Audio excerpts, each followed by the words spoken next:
All right, good evening, everybody, and welcome to another edition of Inside Vaping. And yeah, my computer is experiencing high CPU utilization. We're starting late, and Jerry is dealing with a family crisis, so he's going to be joining us a little bit later.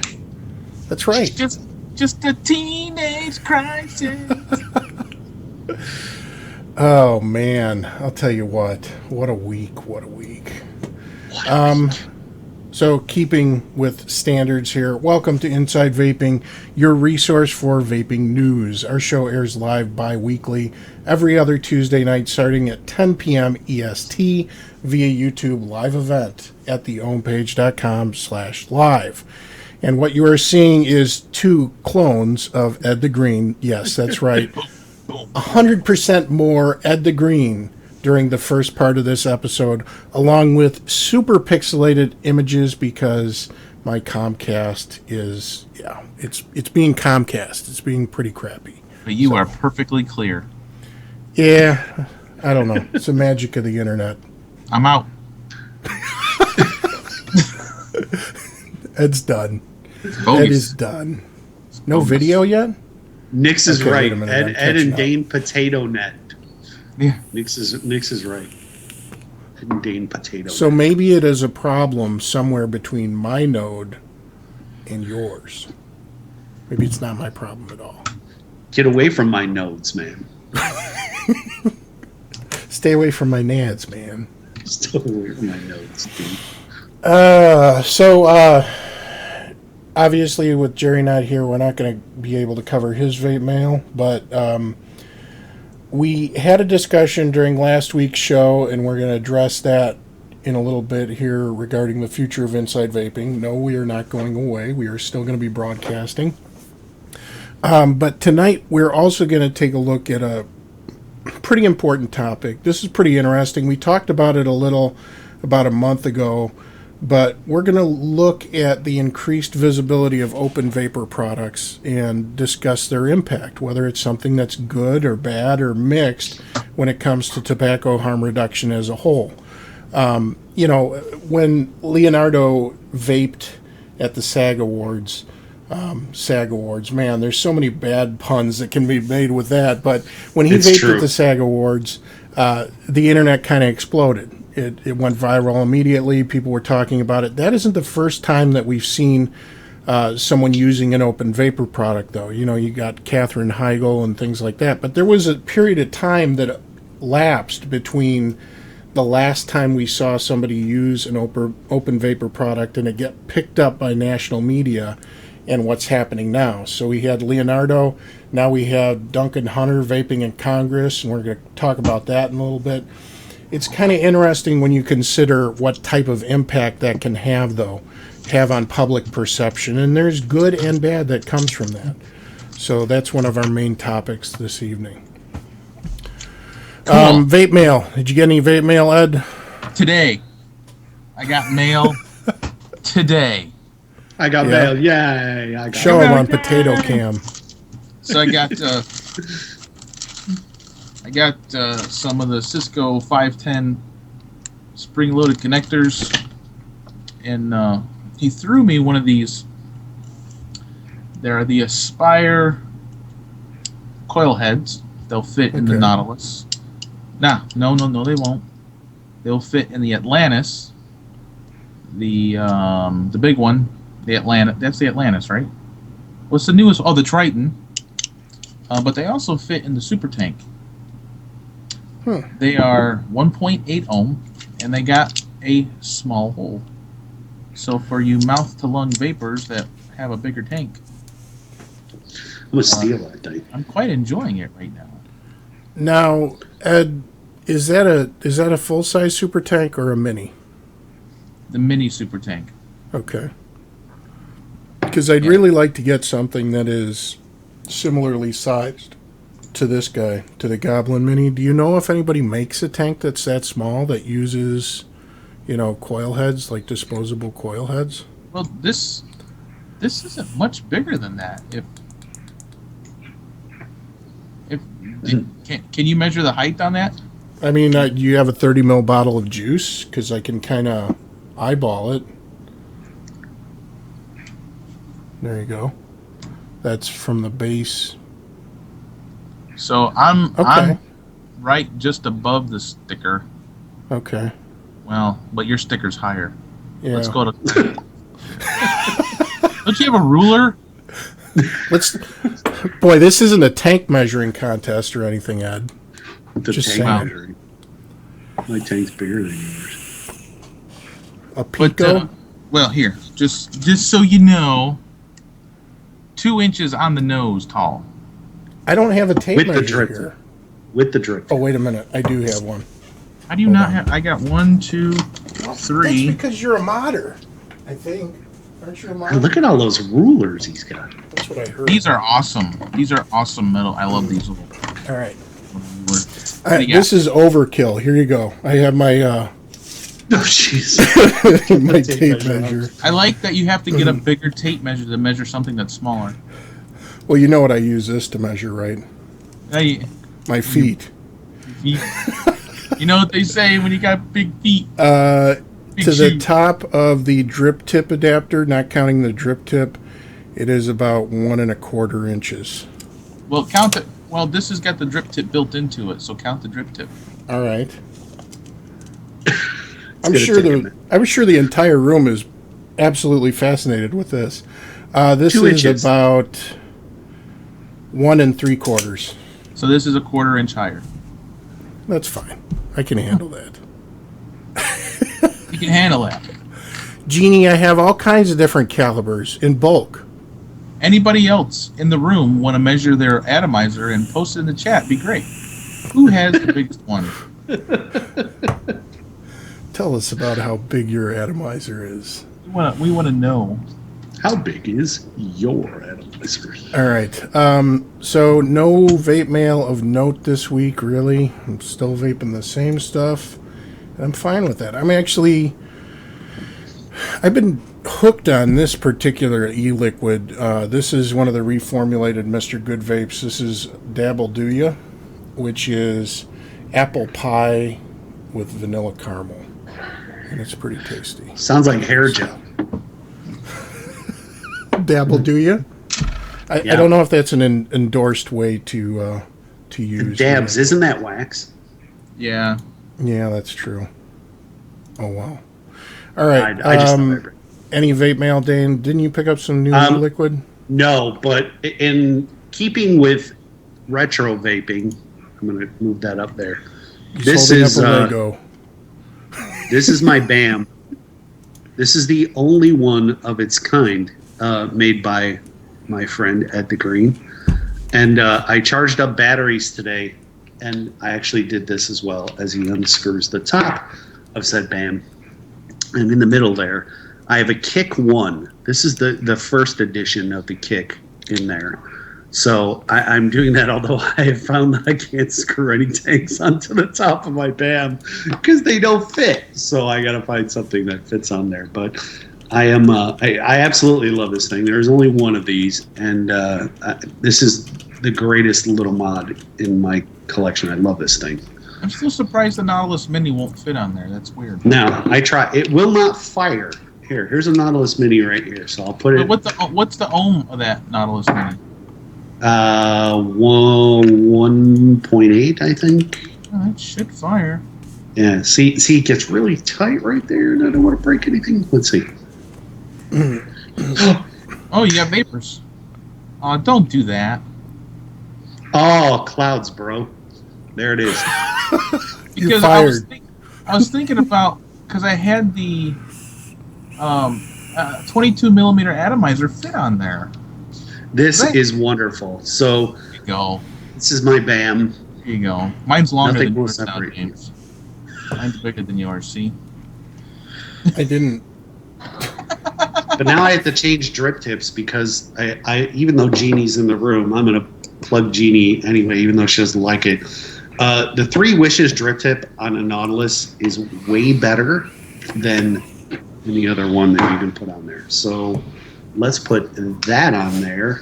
So this coming in from Nick's external dab definition, something Cam didn't do at Super Bowl 50. Mhm. Oh. That is true. I didn't get any vape mail this week, but I did get this. What is this? Ooh, look at that. A hockey puck? No, this is the new Ice Tool snooze can. This is a limited Nobody edition cares. Leatherface. It's got leather on it. Here. I think it's cool. Get cow ass. You serial killer. Okay. So let's move. Yeah, we'll talk about our news first, because that's actually wait. We're not done with our introductions. What'd you do, Dane? What'd you do with your wife for Valentine's Day? Oh, not a whole lot. My wife has been sick, and she was out of town as well. So she came back, and we spent the weekend just relaxing. It was quite nice, really. Cool. It was very nice. I saw your photos, and I will not step on your glory here, because I was quite proud of the way that those turned out. I was hoping for another image of those, but I was very proud of you for doing that. James? There was something with a microwave or something, wasn't there? Yeah, I installed a new microwave. That's how I spent my Valentine's Day. He swore a lot. Yeah, I did. I swore on the other side of a glass window, and my wife knew the words that I was saying, but yeah. But it's installed. She made up for it later? Yeah, by not kicking my ass. Okay, very good. But we are actually going out for Valentine's Day this coming Friday. We usually don't go out on the day itself because it's so busy. And we don't like the crowds. So let's go ahead and get right in. Oh, well, should we talk about the news? And I made Beef Wellington. Let's continue. Yeah, let's talk about the news. But let's talk. Ed did make Beef Wellington. And do you have pictures of your Beef Wellington that we could show? They're on Facebook. Everybody wants to see a picture of my Beef Wellington. He put it. I made Beef Wellington, and it was beautiful. And the reason why there wasn't a second picture, because Dane would have probably hit me over the head when he saw that it was medium well. Not at all. Because I was medium Wellington. A medium, because I like medium. I don't like medium rare too much, even though I know that's a sweet spot, but that's not my thing. But even though it was overcooked, with it being wrapped in all that juice and in the dough, it was still nice and moist and was still delicious. So nice and it looked moist. really good. How about you, Jerry? There you go. Oh, you're not here. Let's continue. Look at that. There's is. Ed's Beef Wellington. Look at those. I mean, look at those buns. Beautiful color. It's beautifully browned. Very nicely done. Rock that stuff. And then, of course, we did some steamed green beans, made some mashed potatoes from the red potatoes, because those are the best. Welcome to PBS. I am Chef Ed Green. Kirk says fix the video. I would love to fix the video, Kirk, but I can't because it's freaking live streaming, and unfortunately I have no control over Comcast. And I apologize about your eyes. You may want to try wearing sunglasses or those little shades 3D glasses, because it may straighten up. That'd be awesome. There you go. Get Put your it back VR in out. focus. All right. So the important announcement that we have to make is that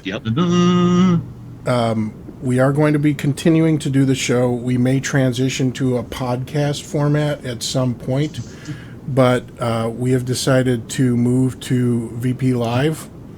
So we are going to be broadcasting the show via VP Live starting in 2 weeks. And it's really not changing anything else except where you're going to be interacting and logging into chat. The show is still available via YouTube live event direct from YouTube if that's the way that you choose to partake. And we've got a good relationship with the homepage, so this isn't one of those hostile breakups type situation. I talked to Sean about it, and we're both friends, so it wasn't even an issue, because obviously over at the homepage they don't have the capability that VP Live does for the for the podcasts. So that's a natural thing. VP Live has already got phone lines set up that they pay for. Yeah. They more than likely, I believe Kevin puts the podcast up. I believe he puts that up. Yeah, that's probably the two main. Sean made a great point. Sean made a great point in chat. The video quality is karma. For leaving. Inside Vaping is already telling us to switch to podcast.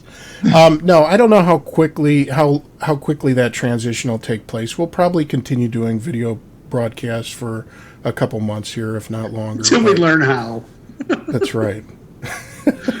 It'll take us a while to learn how, but we love the page and we love the Plumes guys, and you know I know that the other guys think it too, that you know they've done a lot for us. You know, they opened up their broadcasting home for us, and we came here, and we have felt very comfortable here ever since we first started. We are still fans of the Plume show. I just watched the rebroadcast today. And we'll continue to do that. And every now and then, I'm sure we'll probably drop in and give them some crap and chat and have some fun. I just thought of something. Jeannie will finally have to change her intro. Her 30-second tick, tick, tick, tick, tick, tick, tick, tick. Why?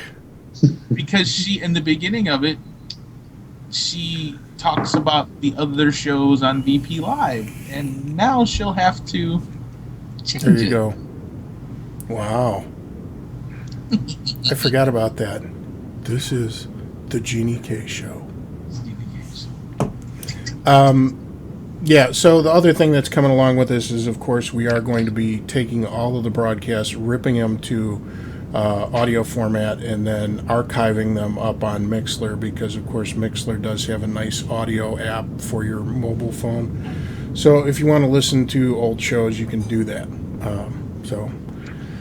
Anyway, I think it's going to be a good thing overall. And, again, we love the homepage, love what the guys over at Plumes do, and also wish the best of luck to the new show, the British Invasion, over here at the homepage, and it looks like they're doing great. So, cool. That's the big news regarding the show. It's true. Yeah, so there goes all the suspense for this broadcast. Now you can turn it off. we got nothing else. We got no place else. Oh wait, last vape mail, or last piece of mail. Oh, I keep hoping the cameras are going to get better. I'm wondering if it's Skype at this point. I'm glad I can show this because it's going to be fuzzy. But I got the first non-nudity Playboy. There will be no more nudity in Playboy anymore. No more boobies. That actually looks like Groucho Marx with the quality of the camera. It kind of does. And actually, there's an ad on the back for vodka, and it says the only topless photo in this issue. That looks like one of the minions from Despicable Me. Yeah. Love that movie. At first glance, I'm not impressed, but we'll see how it goes. Because there's nothing to look at. They took all the funny jokes out of it. I know, that's kind of the sad part for me. I mean... Understudy says he was expecting more tears. Ed, you want to cry, please? More tears? I've been crying a river. Can't you? Oh, you can't tell with this lovely... No, because of the pixelation. You can't tell.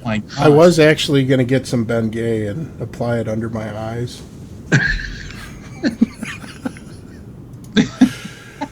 Oh, man. All right. I can rub some menthol e-liquid under there. You're right. Have we heard anything from Jerry? No.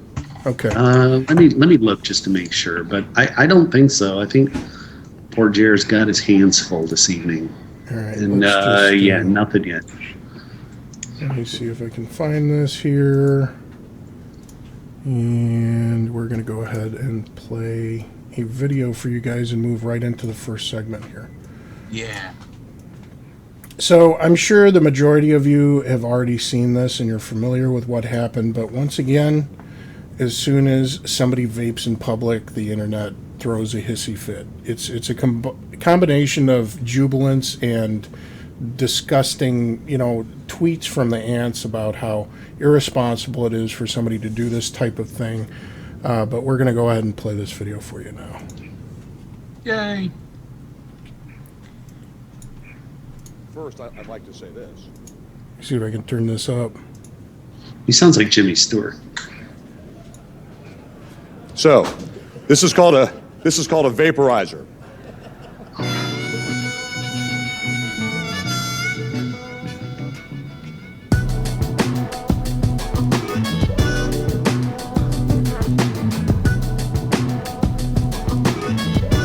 You spoke about the vaping devices, but you did not say that you oppose electronic cigarettes. This is a personal vaporizer. We actually don't even call them electronic cigarettes anymore because they're not cigarettes. I did note that the gentleman did emit smoke. There's no smoke in this. With the gentleman, There's no carcinogens. It's vapor. vaping is it's moist air. Is that correct? The other substances, by the way, could refer to what's legal in Oregon and Washington State. That's correct. Yeah. That's why Yeah. maybe we'll just vote on it as is then. We don't want to get into that discussion. The next thing we're going to do is we're going to ban hot air. We're going to ban bad breath and body odor. I've been on the floor before talking to some of you, and I've had to take a step back.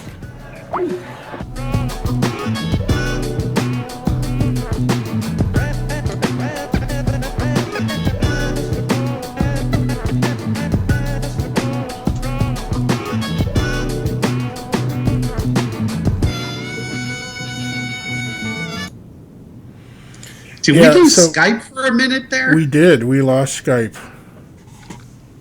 And But your it's video back is still now. shut off. Can you... Actually, the video quality's picked up, though. Can you turn your camera because back I'm not on? on there now. Yeah, Yeah. there we go. I was like, what happened to Skype there? That's a tremendous improvement. Oh, there we go. We just had to drop Dane for a second, and then it came back. Dang. Oh, that's mean. Should've done Yeah, that so ages ago. Stones messed it up. damn it. Yeah, So- so I'm sure everybody's seen that video. Yeah. Yeah. So my question is this: did anybody else get a little bit of a Peyton Manning vibe off that? For some reason, Duncan Hunter reminds me of Peyton Manning, like his delivery, because he's got like his head down a little bit when he's talking, and he talks kind of like this. So this is a vaporizer, but I feel like he should be yelling Omaha, just because of that, just because he looks like Peyton and everything. Yeah. So, this was about a provision which would formally ban e-cigarettes on passenger airplanes. Dane, this article had some pretty interesting things to say, didn't it? Yeah. He is right that drug companies see potential in inhalable medicines. They've already made inroads with treatments for some pulmonary lung diseases, and drug makers have taken antipsychotic and migraine medications to the FDA. In December, Alexa Pharmaceuticals released initial clinical trial research for an inhalable drug that would treat epilepsy. But there have been big bumps along the way, though. Mankind, which is an incredible name for a pharmaceutical company. Let me go on record as saying that. I thought that was a wrestler. I thought it was Mick too. Foley. Mankind, a company that had staked its future in part really on inhalable insulin, lost its contract with the pharmaceutical giant Sanofi last month because the drug wasn't selling well. And while Hunter spoke about how vaping had helped him quit smoking, studies have suggested that teens who use e-cigarettes are more likely to try real cigarettes, which of course we know is all been debunked now. But that's kind of at the real heart of what we're talking about here, isn't it? It's good, but it's a double-edged sword. Yeah, because you had articles like this one, which was from Stat News, and they talk about the correlation between teen e-cigarette use and teens trying real cigarettes. And, of course, we've seen from the CDC reports that flies in the face of what this article is saying, not to mention that as e-cigarette use rises, we've seen smoking is on the decline. It's not increasing. So this goes back to the relative harm argument. And while there's there's people within this industry who say, yes, we already know that. Let's stop using that as an argument for vapor products. There's a whole slew of people out there who get all of their information from bombastic headlines and think that e-cigs are every bit as damaging to public health as analogs. You know, it's ludicrous. Lawmakers partook in a whole ontological debate about vaporizers versus e-cigarettes, but that's for another time. I don't think we want to have clouds of vapor inside the aircraft. It's not something I want to be inhaling, said Oregon Representative Peter DeFazio, the committee's ranking Democrat. While he said he was glad vaping had helped Hunter, he said that should be in his own private space, not in a very confined public space. Yeah. Committee, go ahead. I was going to say, I mean, I don't know if I'm for absolute. I was for vaping on an airplane 4 years ago. Right. You put off these little poofs, and you could actually hold the vapor in for a few seconds and literally let out a wisp. You can't do that anymore. I mean, it just you can't. I mean, Dane, what do you think about that? Yeah, and that gets that gets into this whole discussion here because, you know, and I'm sure there's going to be people in the audience that disagree, but I want to get everybody's opinion on what they think of this because, you know, people may feel that it's their right to vape on an airplane, vape in the theater, in a shared public space, etc. We already know that the secondhand effects argument, that's a moot point. There's been enough clean air studies and air studies to show that the side effects of secondhand vapor are negligible. You're inhaling more toxins on a busy street corner in New York than you are from inhaling the vapor that's exhaled by other people. So, you know, you're not exhaling toxic fumes. You don't use tanks filled with CS gas, but this is my take on it. Think about public decorum. And this is where maybe some people are not going to like this, but think about the last time you were at a vape event and you had to step outside for a little fresh air. Because I've had to do it. Have you had to do it, Ed? Like where it was overwhelming? Yeah. I mean, especially Vape Bash last year. Not so much Vape Bash, but when you were out in the parking lot and it looked like there was a fog coming in because it was rolling out those overhead doors. I'm like, holy cow. But VaporCon, VaporCon, not this past year, but the year before, it was real thick in there. Real thick. And what about you, Dane? Have you ever had to step out of a vape event? I have. As a matter of fact, at Vape Bash 2, when I was working, I think I actually had to tell Ed, it was so cloudy in that main area. I started getting Nick sick. And I'm like, man, I've got to go outside just to breathe for a little while. Because I was in there for a really long, extended period of time. And I just kept walking around in the main part of the floor. Yeah. And it does. It gets really thick. And once all of the flavorings and everything start to meld together, vaping for yourself becomes a moot point. You don't want to do it anymore. Right. It's like, all right, I need a break. And Dane, can you imagine that at Vape Bash 2, if the kind of equipment that we have now was out then? Yeah. It would have been worse, far worse, because that was brutal for and back then, think about it, they didn't have the same type of ventilation system and the fan set up and everything else that they do now. I mean, now it's a requirement when you run one of those events so you can actually see. But my whole thing is this. You know, for me, I've been to a couple events where it's the best way to describe it is stagnant nacho breath from a sea of neckbeards and the combined smell of custard and pineapple and yogurt creating a stank in certain areas. I mean, it's just like, you know, that you walk through these little groups and everything's fine and dandy, and then all of a sudden you get to just like this stanky air, man. You got to think about how much that would be amplified inside an airplane. And the worst about Vape Bash 2 was that there was a lot of RY4 there because that was very popular at the time. So RY4 on the back end stinks pretty bad. walking through cloud after cloud after cloud of bad RY4 is enough to make anybody put their hands up. But when you're in that mix that James was in, and you walk past that one guy that still vapes a menthol, it's actually pretty nice. Yeah, that's true. Refreshing, nice cooling effect. Hey, Jack. That's like that happens to me sometimes because Rodney likes to vape this certain juice, and when we're in the car, and then he'll vape that. I'm like, no, you need to put that down. I don't know what that is, but, it smells like somebody just vomited. So it's a little bit overwhelming. So I think it comes down to public decorum. It's right That's here. Rod's special blend. What is that? This is honeybees. Oh, damn that honeybees, man. That stuff is nasty. Oh, wait. It does smell like cat piss. Nick said that in chat, and it does. No, this is the honey flu cured. My bad, but I have honeybees somewhere. Anyway. Oh, that's good. That's been steeping for a while, too. It's been steeping for like 2.5 years. Ed, let's talk about this Mayo Clinic story before we get on to the main topic here. Scroll down. Where'd it go? It's gone. It's there. Mayo Clinic, e-cigarettes well accepted by patients before elective surgery. Study says harm reduction strategy may likely be explored further in the near future. The Mayo Clinic has released a report, Feasibility of Electronic Nicotine Delivery Systems in Surgical Patients, of an observational study where patients facing elective surgery were given electronic nicotine delivery devices, ENDS, before and 2 weeks after elective surgery.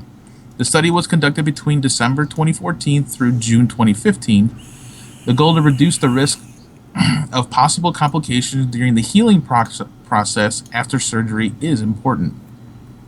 Smoking cigarettes can bring post-operative complications to patients, and they are always encouraged to stop smoking before surgery. The purpose of the study was to see if patients would cut down or eliminate cigarette consumption before and after surgery using these products. Long-term abstinence was not considered as part of the study, though. And the results. Patients in the study were encouraged to use ENDS whenever the desire arose instead of smoking a cigarette.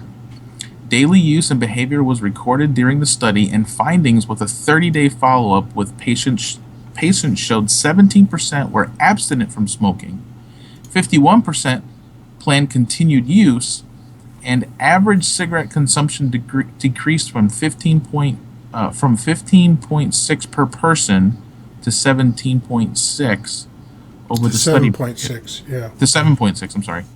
The study stated use is feasible and well accepted in surgical patients. Yeah, so that's good news. I mean, to have somebody like the Mayo Clinic that is seemingly on board with their patients using a form of tobacco harm reduction in these systems, and to have them, not an outright endorsement necessarily, but just to have them on board with this as a viable form, an alternative, that's good news. And the findings are encouraging as well. And this is what we all expect. I mean, we've been in this industry for years, and most of the people in this room are familiar with vapor products, and they know the benefit that can have to somebody who is ailing and who's addicted to analog cigarettes, the ability to still get their nicotine without seriously jeopardizing the rest of their internal systems. I mean, it's a great thing. There's a section in here that deals with a means to an ends. The medical community standard has been to suggest traditional nicotine replacement products like the patch and gum instead of e-cigarettes, despite low success rates among smokers. And that's key, because again, these products don't duplicate that hand habit. And think about the social smokers that you guys know. Do you have friends that are like that? They only light up when they're in social situations.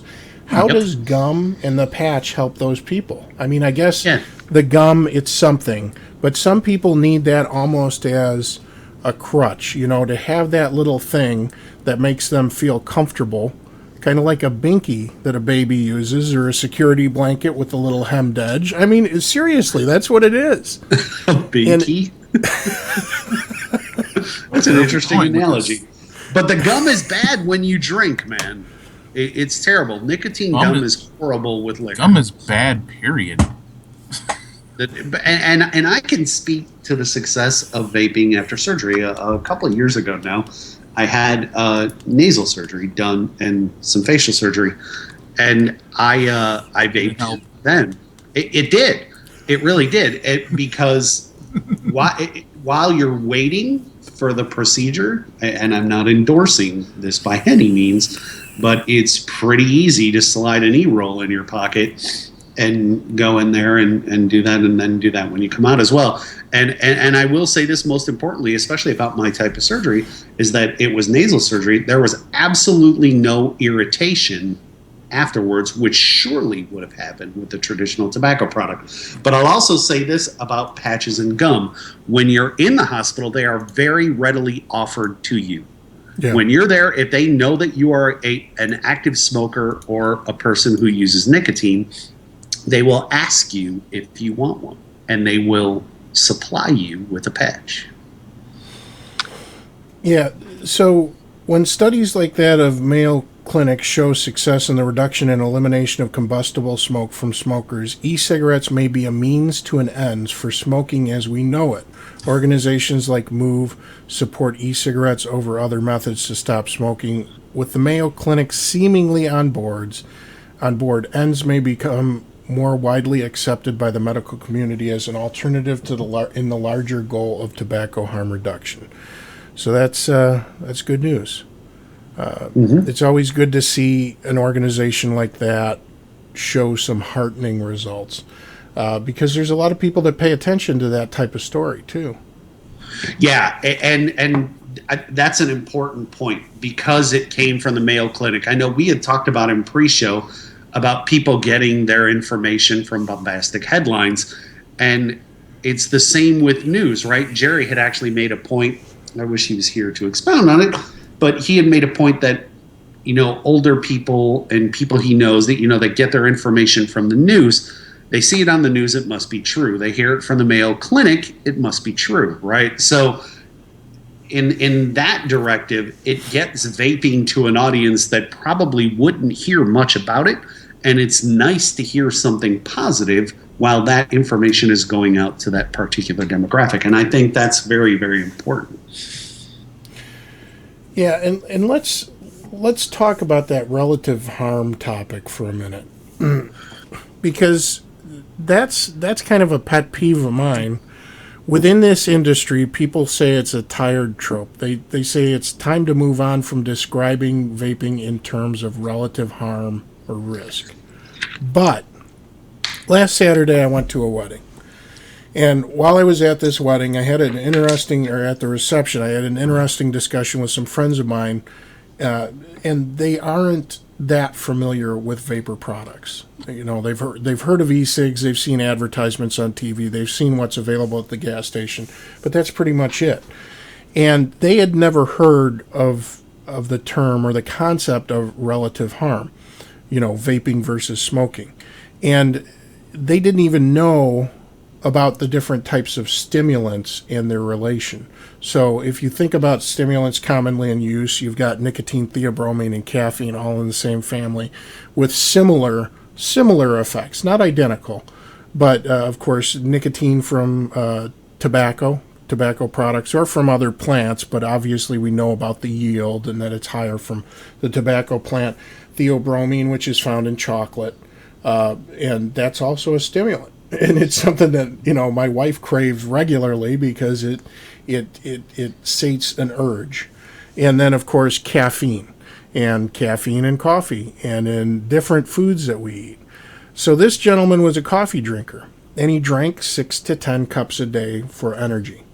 And he and his wife, unbelievably high. Yeah. Yeah. Oh, yeah. And he admitted it. He said, look, I'm addicted to it. You know, I can't go a day without my coffee.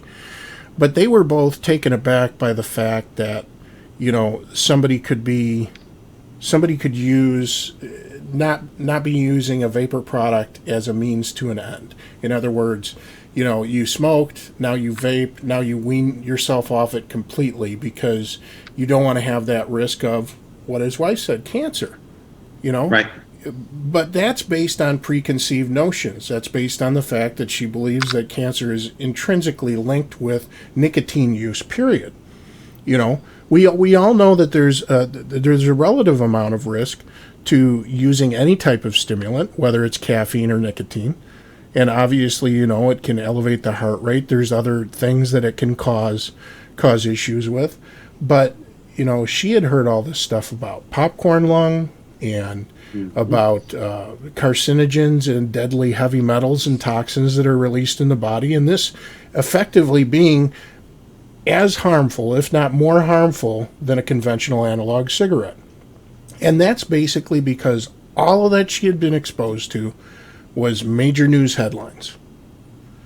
And, the studies that linked e-cigarettes to all of these different diseases. So that's why it's important to still use relative harm when you're discussing these things with people who don't know about them. I still think it's a very valuable tool. That's it on relative harm. I agree.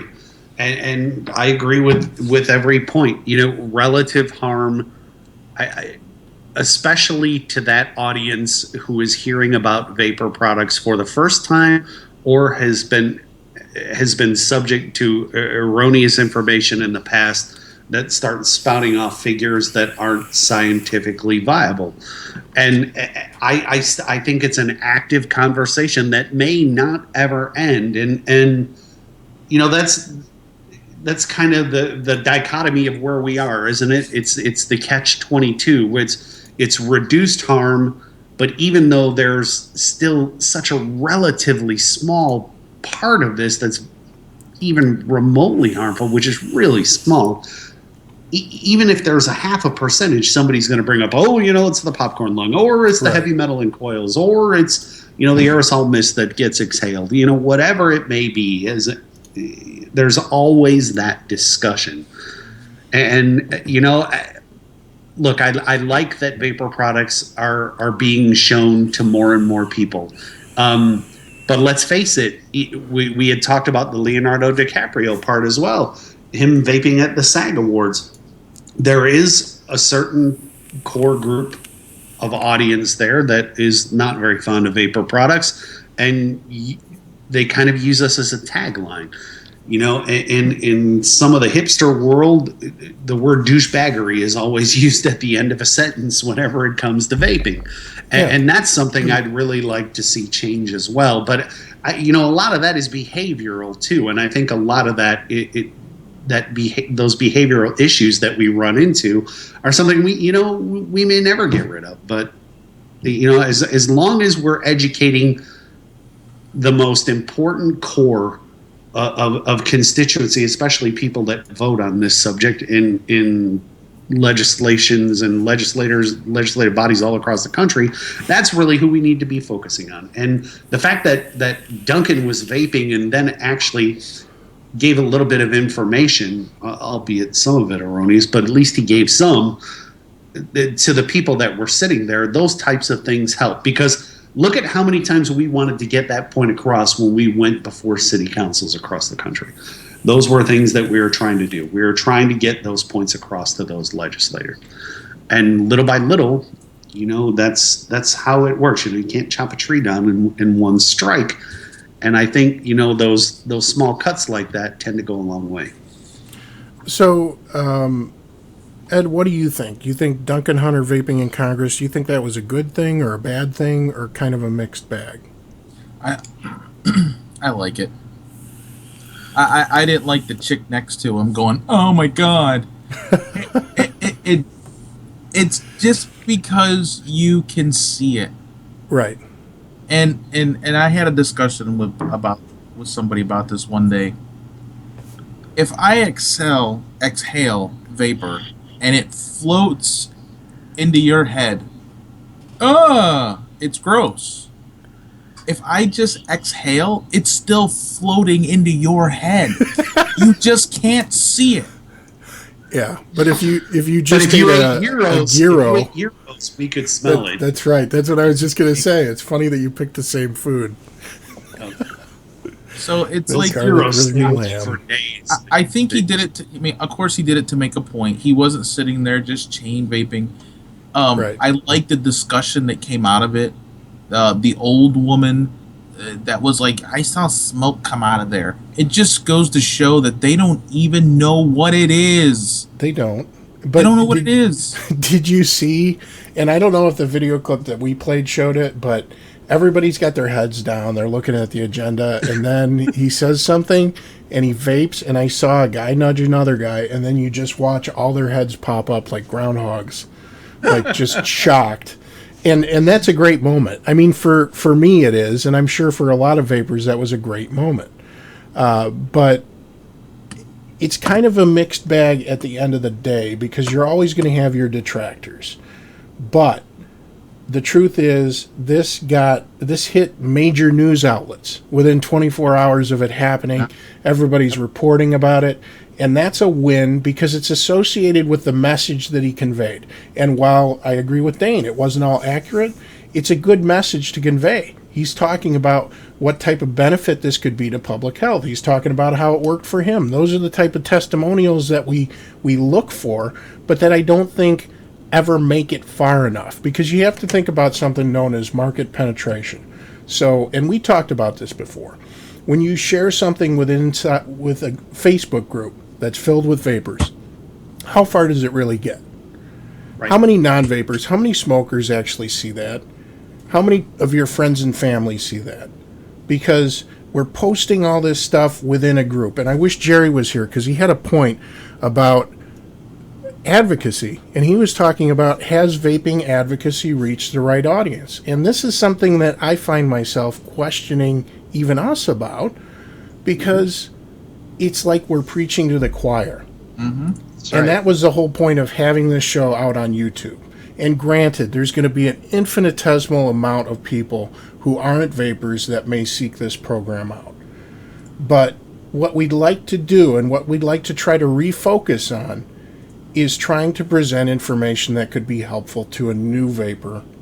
Because sometimes I think it gets lost. We're so busy thinking about what's new and exciting, you know, the new products that come out, the new e-liquids that come out, or new technology, that we kind of forget about where this all started from and the purpose behind it.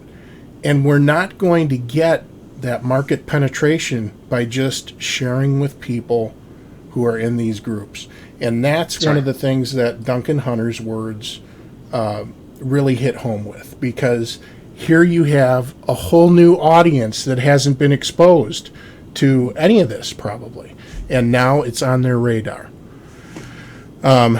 So there's other things too. We talked a little bit about Leo. What do you think of Leo vaping at the SAG Awards? Good, bad, or mixed bag, Ed?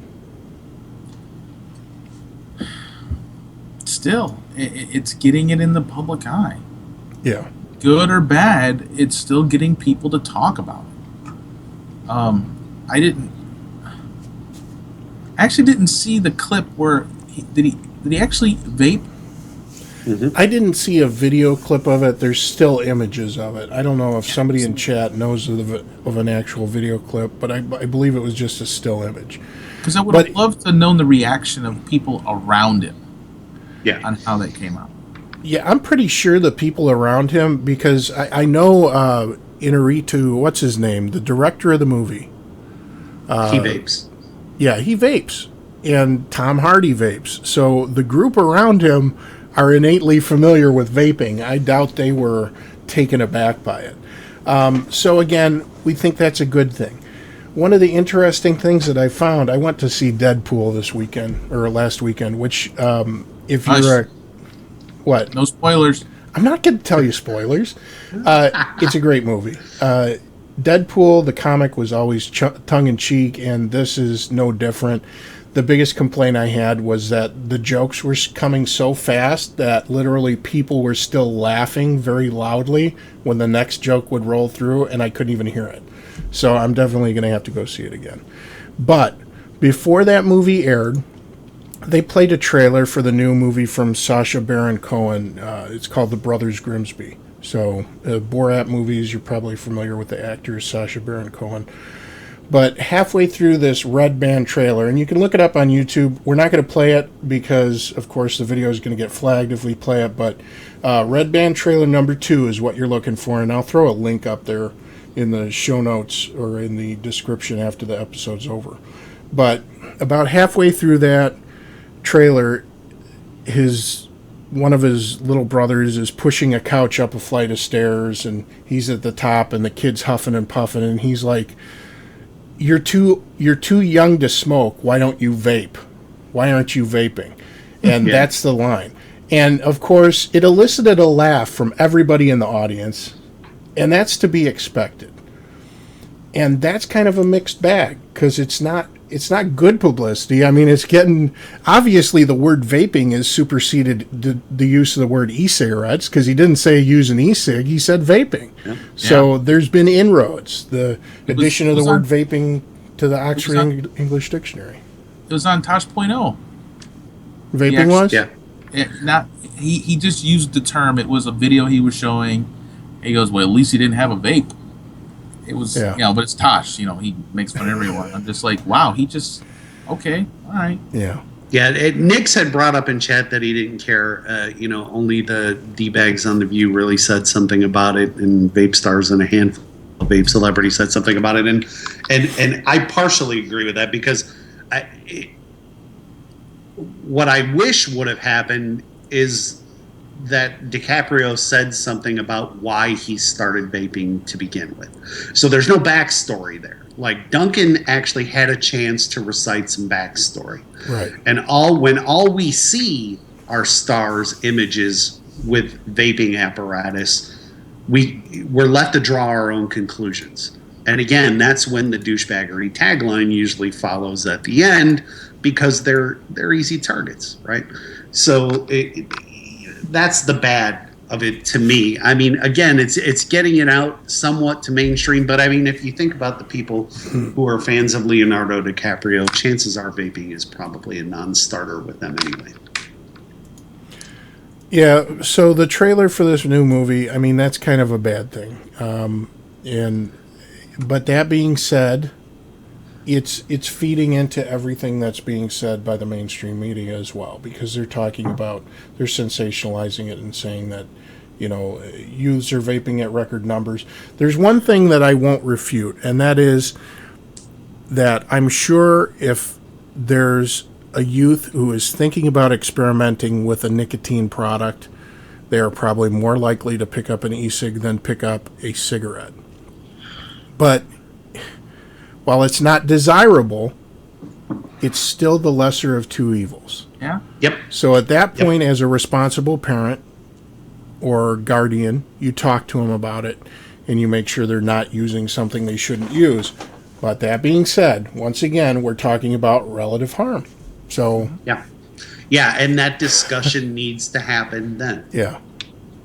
And I guess if you look at it from that perspective, maybe this line from this movie wasn't horribly heinous, because he was at least suggesting something that was less harmful than smoking to this idiot little brother he had. So we've talked about relative harm. We talked about that. I think that was pretty much all we had for this discussion, and unfortunately it doesn't look like Jerry's going to be joining us at all.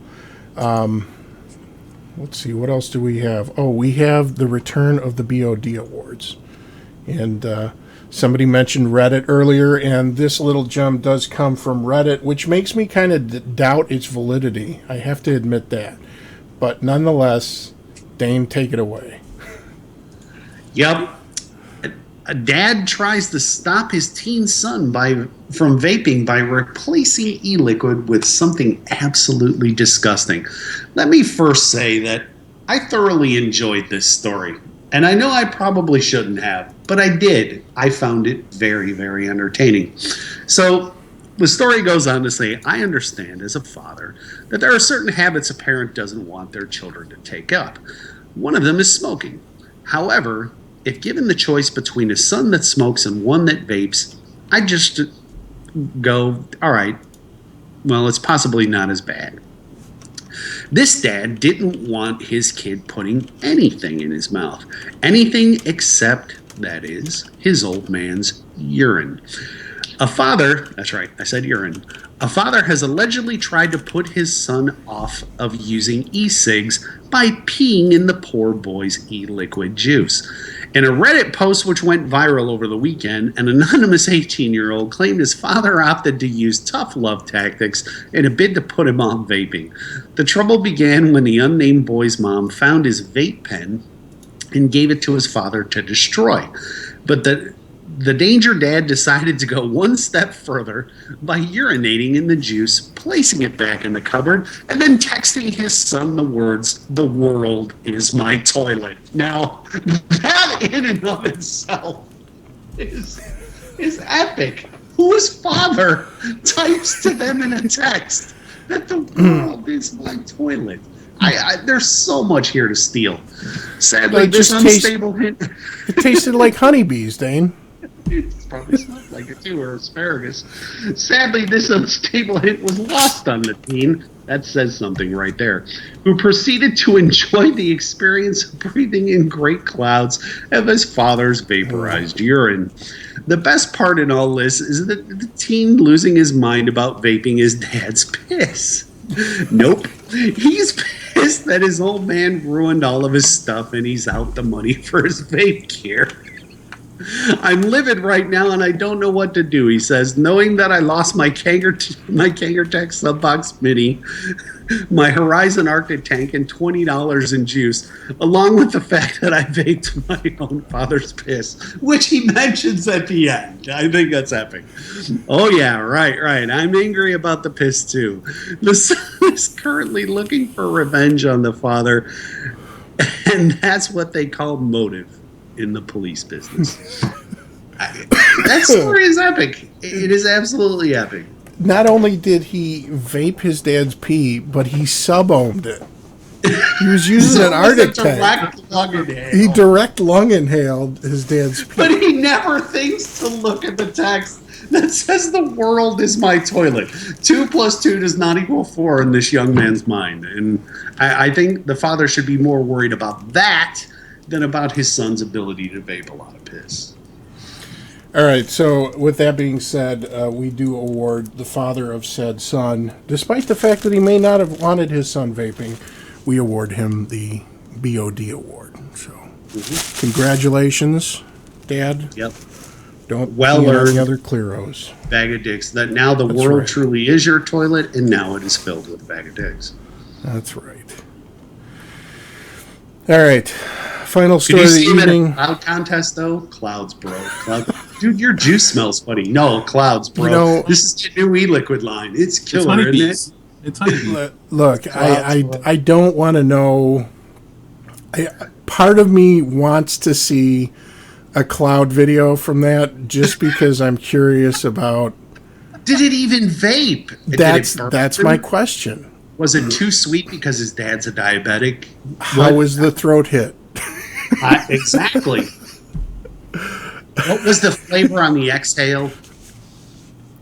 You know, all of these things. These are important questions. You know, these are important questions. I catch myself now after hearing and reading of this story, looking in my tank constantly. The tanks are never out of my sight now. What do you think, your wife's gonna pee in it?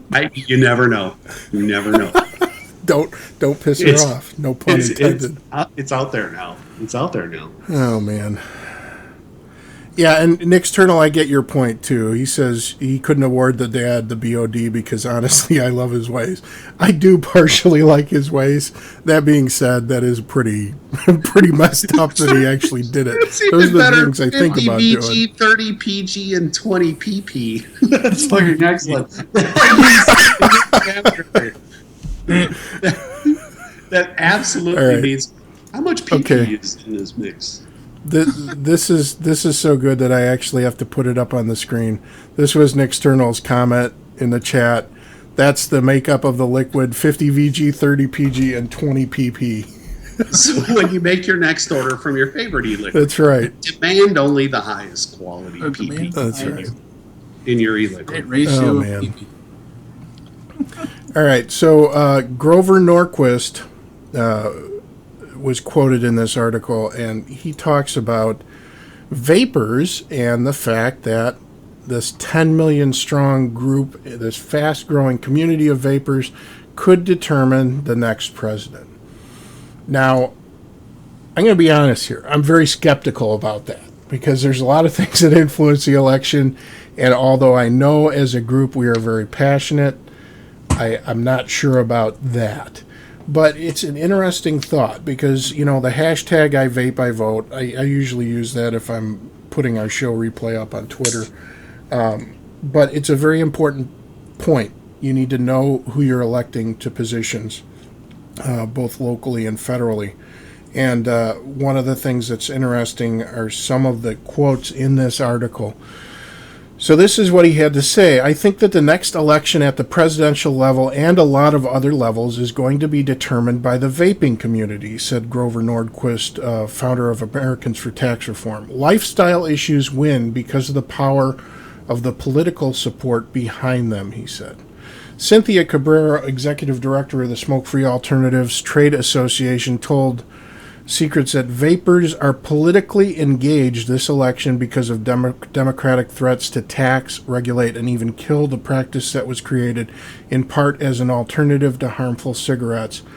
This is a viable alternative that needs to be promoted, said Cabrera, noting the irony that Democrats are promoting marijuana use and sales but frowning on vaping, which uses no tobacco.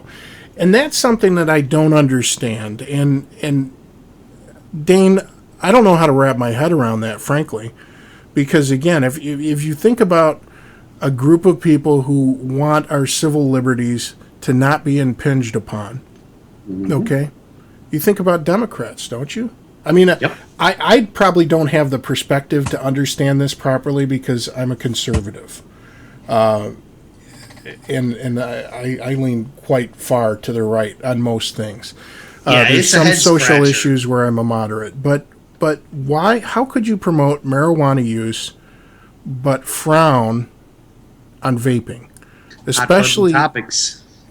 especially once you take all of those carcinogens out and you're left with what we use? I mean, well, Democrats now have had some time to see the financial windfall that marijuana brings. Let's face it, you know, the dispensaries in Colorado and other states where it's legal have started to show explosive growth. And while the e-liquid industry and the e-cig industry has shown some very explosive growth, marijuana gets pushed to the forefront because it was vilified for so long, and now it's not. Do I think we'll eventually go down that road? I hope so. At least kind of in the same vein of it anyway, that, you know, people have been looking at vaping as such a harmful thing, but then they realize it's fairly innocuous. Marijuana has also had a lot more science behind it than vaping has had. And I think that's also works very, very well in its benefit. But I agree, it's a head scratcher. I mean, do I think Grover Norquist is right? I'm not so sure. From my perspective, it's hard enough to get numbers at a rally for a local legislative debate against e-cigs, let alone getting people to the polls to vote on a hot button subject like e-cigs in a presidential election. So I don't know. It's certainly glass half full, and I appreciate that he did it. So it goes on to say, Norquist Group has embraced vapers in their fight with state and federal officials who want to regulate and tax local shops which produce the flavored nicotine liquids used in the pens. The biggest challenge to the companies is an upcoming Food and Drug Administration decision on regulating them. Cabrera and others fear that regulators could demand a permit for every product and flavor that would cost tens of thousands of dollars and potentially put many out of business. Norquist, however, has faith in this community and its political unity, which will be key to fighting political opponents. Vaping is not a product, it is a movement, it is a community, it is a political movement in support of a community, and it's changing the country in very good ways, he said at a reception during a 2-day lobbying effort on Capitol Hill by the association last week. Dane, we had talked about this a little bit, and I know you had taken a look at the FDA's proposed regulatory budget. Yep, for fiscal year 2017. Yeah, and it's kind of interesting. What did you find there? It's very interesting. The overall budget complete for the Tobacco Control Act by the FDA is only $565,000. That's for the entire year. That's all of it, children, all of it. That's one big ball of money. But when you look at it in the grand scheme of things, and you start to see the breakdown that the government uses when it attempts to allocate funds for these particular purposes, the numbers don't add up. And the numbers didn't add up to me, and what was jumping off the page was that how are they going to enforce this? They had only allocated tens of thousands of dollars to enforce the Tobacco Control Act across the entire country. And that's not enough. It's not enough. No, and we've talked about this before, the path to enforcement. And obviously, and Ed, you've seen this too in Chicago with this tax, that's relatively easy for them to enforce because it's a small area. Yeah, absolutely. And the shops are numbered, and their numbers are getting smaller as time goes on, unfortunately, because of this punitive tax. But when you talk about on a national level, on the scale that the FDA would be rolling out these regulations, how do they enforce it? It's impossible. They're not going to be able to do that with $500,000. That's absolutely right. And Chicago can enforce it because they're imposing a tax. Right. Now, that tax should go to helping enforce that, but we know it's not going to. The FDA can't impose a tax. If they can impose a tax, then they can have more money to spend to do whatever they want. But I don't, and that was one of my questions from last night. Is that why these FDA regs are taking so long to come out? Well, and that's the thing. So let's say that they put their regulatory framework in place. And then because there's violations, they use this money as kind of a starter. And there's violations and there's fines associated. But I haven't seen a fee schedule or anything come out regarding non-compliance because, again, we don't. I think they're going to leave that up to framework states. Right. Yeah. I think the FDA regs that you're going to see are going to be very broad.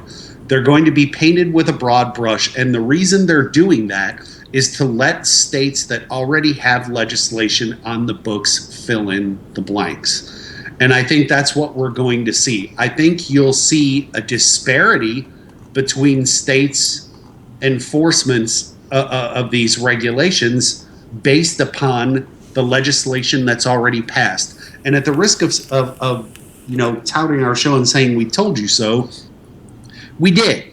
And what we said was that these local legislative victories are going to mean more in the grand scheme of things than the FDA deeming regs anyway, just because of this. And that's what I believe we're going to see. We're going to see it taken up on the state-by-state level, and there's going to be broad strokes by the FDA that says, look, we're going to classify this product as this, it will be scheduled as this, your enforcement options are this. Go enforce it.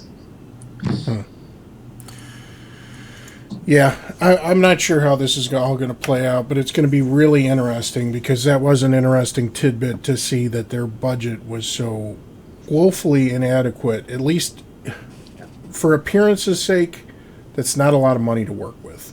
No, and one of the other glaring numbers that jumped off that page was that the anti-smoking campaign to teens and youth took up a majority of that money.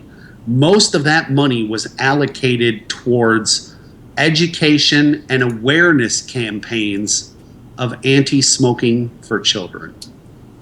And we all know how expensive those ads are. And all of those campaigns are.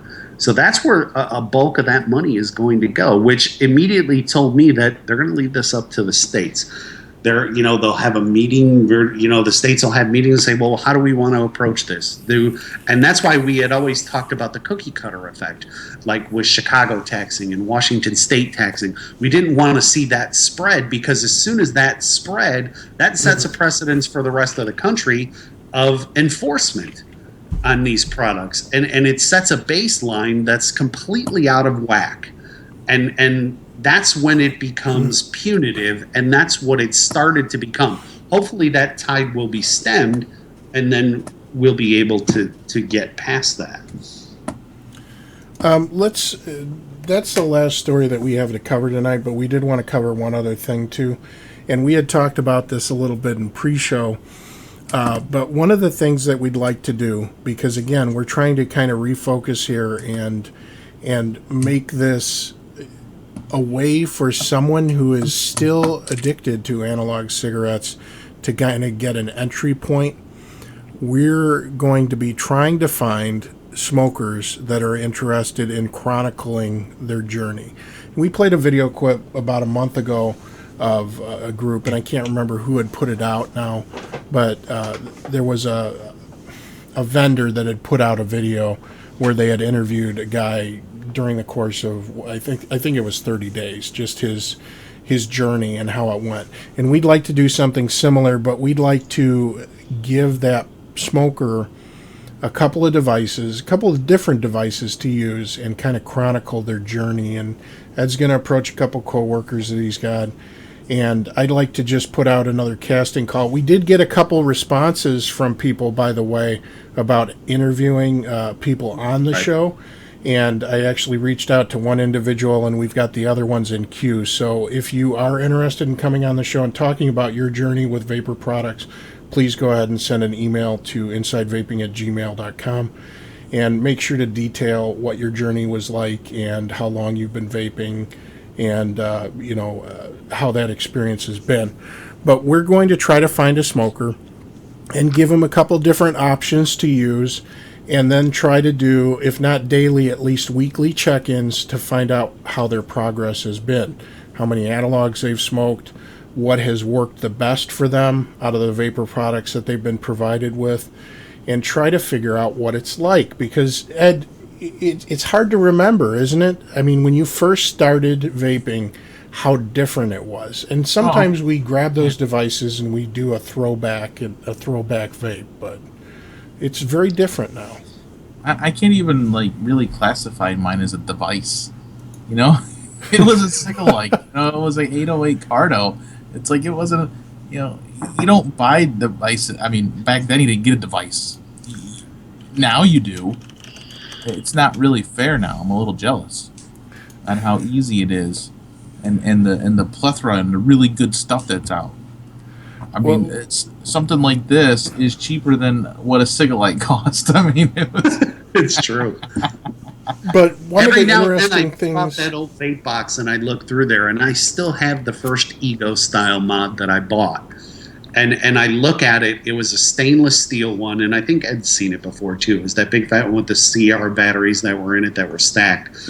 And I love that thing because it's what started me on the road. Now, of course, I completely overpaid for it, looking back at at things now. But little did I know that it would make such an impact. And I think that's what's important, is that impact that product makes on that smoker's life. And I think that's the epiphany that we're looking for here. We're looking to see the reaction in people and show people that there is a better way, and that not all vapors deserve the tagline douchebaggery after their name, for one, but yet this product shows incredible promise. And there are a lot of smokers, I think, that are looking now but are hesitant because of lack of information. And that was something we talked about in the pre-show as well. It was pretty, especially Jerry and I being older guys, and we weren't trying to discriminate against Ed and James by any stretch, but we were older and we were looking for the voice of reason there. When we first picked up vaping products, we're like, all right, is this a kid thing? Is this another fad? is this something that's viable for us? And we were very hesitant, and because I know I certainly was, and I thought this is just a joke. But once you tried it, you're like, okay, that actually is pretty good, and it works remarkably well. Jerry obviously was more brought in by the hobbyist aspect of it. I wasn't. I've never been the builder, the tinkerer, or the hobbyist guy. I was always the guy looking to satiate that craving for cigarettes. And that's what I was looking. I was looking for an escape to cigarettes because I was a guy who smoked, who liked it. And I liked it a lot. And I didn't want to give it up. It was something I enjoyed. And I said, until I can find a better alternative, that's what I'm going to continue to do. And those are the people who I think vaping will benefit the most. And when we look now, we've talked about where this industry has gone and where it's come, how far it's come, and where it's going. I think, if anything, if I had advice to give to the industry now, I would say, remember the eyes that you watched those first Grim Green videos with, or Phil Basardo videos with. Remember back then. Put yourself in that mindset now. And if you're a reviewer and you're creating new content, focus that content to those people in that mindset. And I guarantee you we won't lose. We'll certainly do much better at drawing people in. How many instructional videos do we see now on products and e-liquids and things like that, actually discussing, the breakdown of vaping? It used to be very prevalent. We saw it everywhere because everybody needed help. Now we've almost become assumptive to the fact that nobody needs help anymore. That, it's out there somewhere. Not necessarily. It gets lost in the shuffle. Those people that have to spend more time looking will spend more time giving up, because they can't find the information that they need. And to that point, and Costello had a good point in chat, one of the things we want to do is give people options. So, Ed, you held up that Subbox Mini with the mini super tank on it, and that to you seems like a dream setup for a new vapor. But the reality is that may not be what they gravitate to when they're first switching from analogs. And that's part of the goal of this, too. It's kind of an experiment because, I know, like, one of my friends is now using a Juul, and she's successfully dropped her smoking habit to where she's only having a couple of cigarettes a day. She's not ready to completely quit. That's a transitional thing for her. I don't see this as being something that she is going to be using long term. But for now, this is the most convenient option that she has, because I did give her a Vision spinner with I don't think it was an EVOD, it was another similar Clearomizer type setup, and she said it was too much of a hassle for her. But I think that'll change, and that's going to be the interesting part about this, and I'm going to add this in here. Let me see if I can pull it in. I can't find what I'm looking for, unfortunately. Well, this is for Dr. Vupenstein. Welcome to Inside Vaping, your bi-weekly resource for vaping news. Jerry is not with us this week because he had an emergency come up at the last moment. That's right. But yeah, I want to see, and part of me misses that excitement. So when I see a new product, sometimes I get excited, although I've become pretty jaded now. And I look at things, I'm like, another sub-ohm thing, and I'm not excited about it. Here's a quote from Costello in chat. Still using Ego batteries, love them 4 years in. And this is the thing. If you give a smoker, or if they buy a device, and it's overly complicated for them, that may be enough to make them just shy away from it completely. Because their motivational isn't at an all-time high. They may not be at that point where they've decided, okay, I'm going to get this and I'm going to stick with it. So maybe options are a better thing for them to have at that point.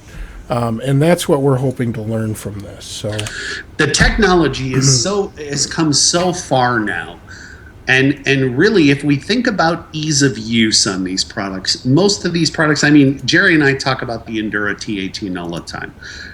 It's a perfect starter kit. It really is. You plug the battery in to charge it, you unscrew the top and fill the juice in and turn it up and screw it back on and fire it up. It's super easy. It's super great.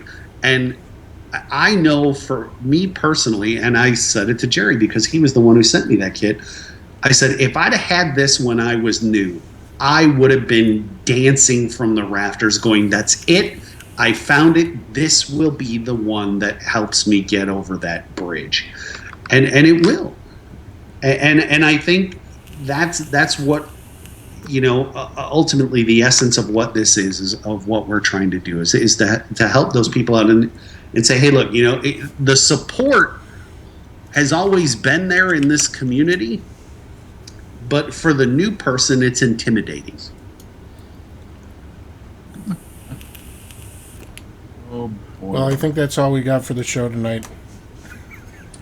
That is We will see you guys in a couple of weeks here. And again, for those joining us joined us mid-show. Yes. We are going to be moving over to Vapers Place, so yes, VP Live. Watch out for the new links. We look forward to our time at VP Live. James and I obviously have been there before, and we're going back, so it's almost like a little homecoming for us in a way. Yeah. I know Ed and Kevin are very close, and that's good. Again, I can't say anything but great things about the home page. Thanks again, Sean, and all of the guys from Plumes, because you really gave us a home here, and believe me, we really do appreciate it. It was very nice being on this platform and being here every week and then every couple of weeks. It's been a very, very rewarding experience for us. We've learned a lot. We learned a lot about an audience that we never had. And that's important to us because as people who do this week after week, it helps us grow. And I think this has certainly helped this show grow immensely. Yeah, and Castello asked, is there going to be video of VP Live? Yes, Castello. I don't know that we will keep doing video, months or years down the road. We may transition to a podcast, but for the time being, we're going to keep it with video. Obviously, we've got phones over there, too, so you can call in and listen to the British lady and listen to the show on the phones or interact, which is something that I'm excited about. We did that very early on with Inside Vaping, but having phones for one show that airs bi-weekly is prohibitively expensive because the phone screening board software is expensive and all that. So, but now we have it, and we will have it moving forward. So looking forward to interacting with the viewers via voice, and it'll be kind of nice to hear from some of the people we see in chat every week. And I'm sure some of you, it won't be as nice. It will, because believe it or not, this audience definitely keeps us going. We love reading comments every week. We do. And when we read new ones, we often call each other, whether it be Skype or text or whatever, and we always let each other know what everybody's saying. So it really does matter. It really does get to us, and we really do hear it. So I guess we will see you guys on the after show. We are going to have a after show tonight, and I will set that up shortly. But thank you for joining us again, and thanks to all the guys over at the home page, and we do appreciate the time we spent there. So this is Inside Vaping signing out. Good night, everybody. Take care, folks. Good night.